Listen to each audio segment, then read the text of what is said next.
Hello, welcome back to our channel 11th commerce class. कैसे हैं आप सब? आई होप आप सब एकदम अच्छे होंगे, एकदम बढ़िया होंगे। आप सबकी पढ़ाई भी काफ़ी अच्छी चल रही होगी।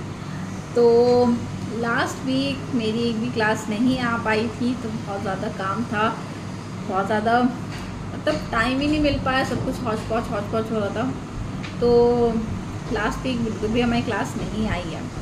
तो आपको याद होगा लास्ट क्लास में मैंने आपको पढ़ाया था difference between departmental undertakings, statutory, corporation, government company. ठीक है, तो इन तीनों का मैंने आपको डिफरेंस करवाया था। आज हम पढ़ने वाले हैं, देखो हमारा पब्लिक सेक्टर के जो टाइप्स थे, ये तीनों types departmental undertaking, government company, statutory, corporation, ये हमारा कंप्लीट हो चुका है। अब देखो प्राइवेट सेक्टर के जो टाइप्स आते हैं उसमें आपका पार्टनरशिप आता है, HUF आता है, कंपनी आता है, सो प्रोप्राइटरशिप आता है, कोऑपरेटिव सोसाइटीज आता है। ये 5 टाइप मैं आपको ऑलरेडी पढ़ा चुकी हूँ, पूरा डिटेल में हमने इनके चैप्टर्स पढ़े हैं।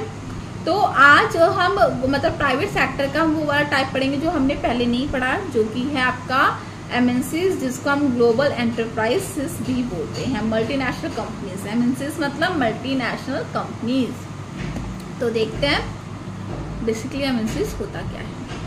देखो एक और मैं चीज़ बता दूं, मैंने आपको पहले भी बताया था कि यहाँ पे घर बन रहे साइड में, तो उसकी आवाज़ बहुत ज़्यादा आती है, तो प्लीज़ थोड़ा एडजस्ट कीजिएगा। लेकिन यहाँ पे आपको और ज़्यादा आवाज़ सुनाई देगी, बैकग्राउंड न्यूज़ और ज़्यादा बढ़ चुका है, क्योंकि साइड में तो घर बन ही रहा है, लेकिन हमारे जो सामने घर है उधर भी काफ़ी ज़्यादा काम चल रहा है। तो बहुत ज़्यादा आवाज़ें आ रही हैं और मैं कुछ भी नहीं कर सकती, क्योंकि मैं कहीं पर भी बैठ के क्लास लूँगी आवाज़ आएगी आएगी। और पूरे दिन काम चलता है और रात को मेरी क्लास आनी होती है, तो अब कुछ नहीं कर सकते हैं। तो मेरी कोशिश है मैं ज़ोर से, मतलब जितना भी हो सकता है मैं उतनी ज़ोर से आपसे मतलब आपको पढ़ाऊँ।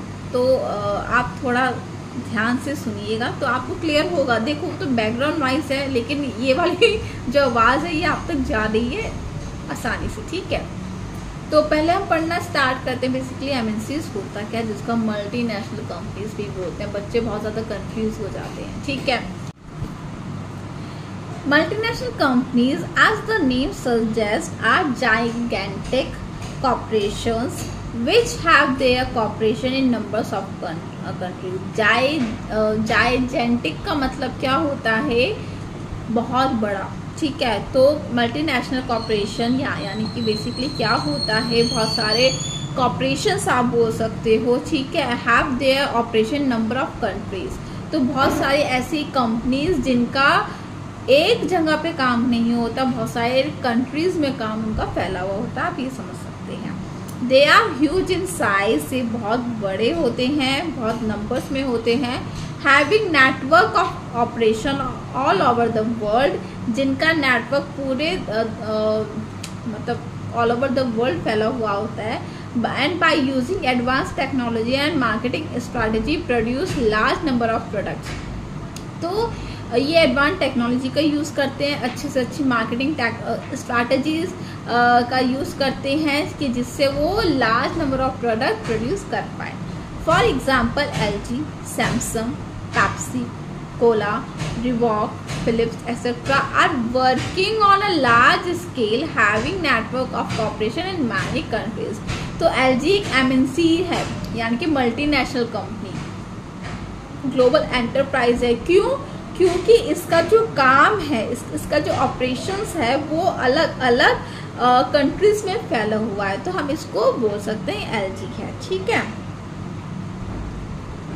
सैमसंग हो गया, पेप्सी हो गया। ठीक है, ये ज़्यादातर हर कंट्री में आप मतलब हर कंट्री में तो नहीं, बहुत सारी कंट्रीज में आप देख सकते हो इन लोगों की आउटलेट्स है, वहाँ पे इनके नेटवर्क फैले हुए हैं, वहाँ की मतलब ये वहाँ पे काम करते हैं, लार्ज स्केल ऑफ प्रोडक्शन होती है। ठीक है, ग्लोबल एंटरप्राइजेस और multinational companies are the companies which operate in many countries. ठीक है, बहुत ही सिंपल सी चीज है, वो कंपनी जो बहुत सारे कंट्रीज में ऑपरेट कर रही है, काम कर रही है, उसको हम MNC बोलते हैं।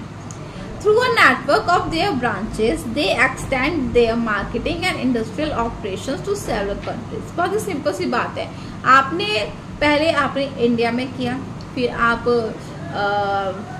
कहाँ गए, रशिया में आपने खोल लिया। ठीक है, आप फिर उसके बाद आप और ज़्यादा आपने बढ़ा दिया, ठीक है। तो अलग अलग कंट्रीज में आपने अपना काम बढ़ा दिया, ठीक है। देखो अब आप एक चीज़ बताइए, आप एक कंट्री में आप प्रोडक्ट बेच रहे हो, ठीक है, फिर आप अपनी कंपनी का जो प्रोडक्ट है दूसरी कंट्री में बेचना चाहते हैं। देखो बहुत ही एक लॉजिक वाली मैं आपको बात बताती हूँ।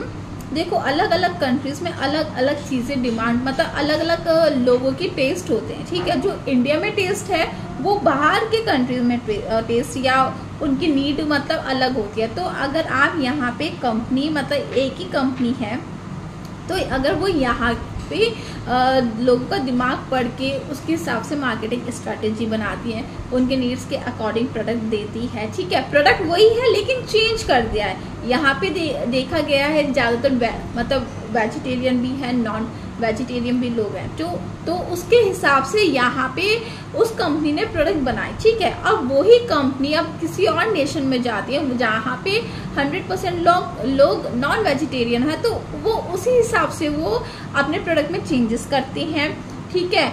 वहाँ की मार्केटिंग स्ट्रैटेजी दूसरी होगी, लेकिन सेम कंपनी की मैं बात कर रही हूँ, लेकिन यहाँ पे चेंजेस होते हैं, ठीक है। स्ट्रैटेजीज चेंजेस होती है, क्योंकि आप अगर एक ही स्ट्रैटेजी रख के आप सारी कंट्री में अपना बिजनेस करना चाहोगे वो नहीं हो सकता। आपकी एक ही कंपनी है नो डाउट, लेकिन आपको according to the needs of people consumer आपको उस हिसाब से वो प्रोडक्ट में चेंजेस लाने पड़ते हैं, ठीक है।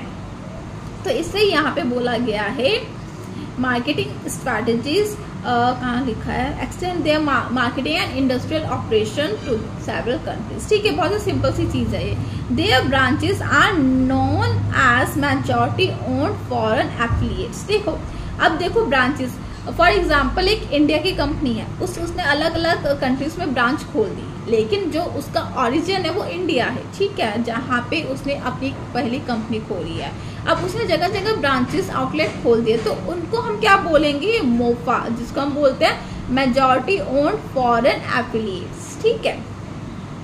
The aim of this enterprises is not just to take return from one और two products but to spread their branches all over. देखो यहाँ पे इन कंपनियों का मेन एम ये नहीं होता है कि हमें बस ज़्यादा से ज़्यादा पैसा कमाना है। नो डाउट वो तो होगा ही, अगर आपने सिर्फ एक ही कंट्री में बिजनेस खोला है, ठीक है, आप वहाँ से पैसा कमा रहे हैं, लेकिन जब आप दो कंट्री में मतलब बिजनेस आप ऑपरेट करोगे आपको दुगना रिटर्न मिलेगा। लेकिन इनका मेन एम ये नहीं है, इनका मेन एम ये है कि हमें अपनी ब्रांचेस को, अपने आउटलेट्स को स्प्रेड करना है, ठीक है। अब मैं आपको बहुत ही एक अच्छा एग्जांपल देती हूँ। मैकडी हो गया, ठीक है, KFC हो गया। तो देखो मैकडी अगर आप फॉरेन कंट्री में जाएंगे वहाँ पे अलग उनका स्ट्रैटेजी है, ठीक है। आप KFC आप फॉरेन कंट्रीज का देखोगे वहाँ पे बिल्कुल अलग है, ठीक है। लेकिन यहाँ पे KFC में आपको कभी कभी आई थिंक शायद वेज भी मिल जाता है, पता नहीं वेज मिलता है, वेज मिलता है शायद KFC पे, पूरा नॉन वेज है, मुझे कंफर्म नहीं है क्योंकि मैंने कभी खाया नहीं है, शायद वहाँ पे नॉन वेज ही। लेकिन इंडिया के आउटलेट में मुझे लग रहा है थोड़ा सा वेजिटेरियन भी है उसमें, चलो। लेकिन आप मैकडी देखोगे तो वहाँ पे देखो क्या है, बाहर का साइड में और यहाँ के साइड में बहुत ज़्यादा फर्क है। यहाँ के साइड में जो हमारी टेस्ट है उसके अकॉर्डिंग उस चीज़ को मॉडिफाई किया गया है।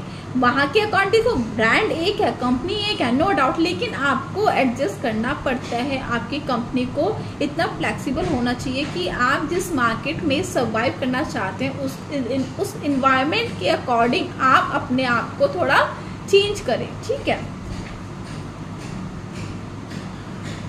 These enterprises also affect international economy to a great extent. No doubt, ये enterprises international economy को भी बहुत ज़्यादा affect करते हैं. Sometimes contributions of these enterprises play an important role in world economy. कभी-कभी इनका जो contribution होता है वो world economy में भी बहुत ज़्यादा important role play करता है. This fact can be established from a fact that in 1998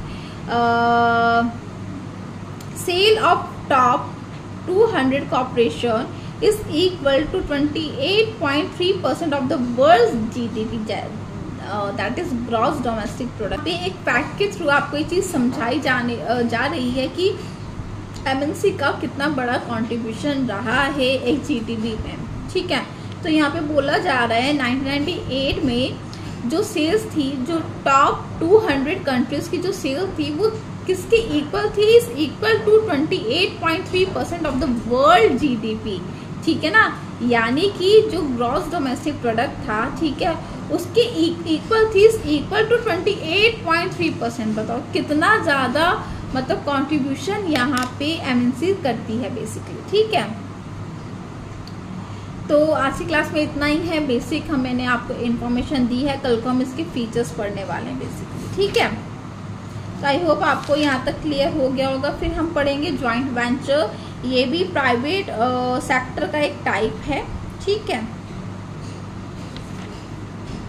फिर उसके बाद हम पढ़ेंगे PPP, that is public private partnership, PPP जिसको हम बोलते हैं, ठीक है। तो आज की क्लास में इतना ही है। तो अगर आपको कोई भी डाउट या कंफ्यूजन होता है तो आप आराम से कमेंट सेक्शन में से पूछ सकते हैं। तो फिर अब हम मिलेंगे कल की क्लास में, तब तक के लिए बाय।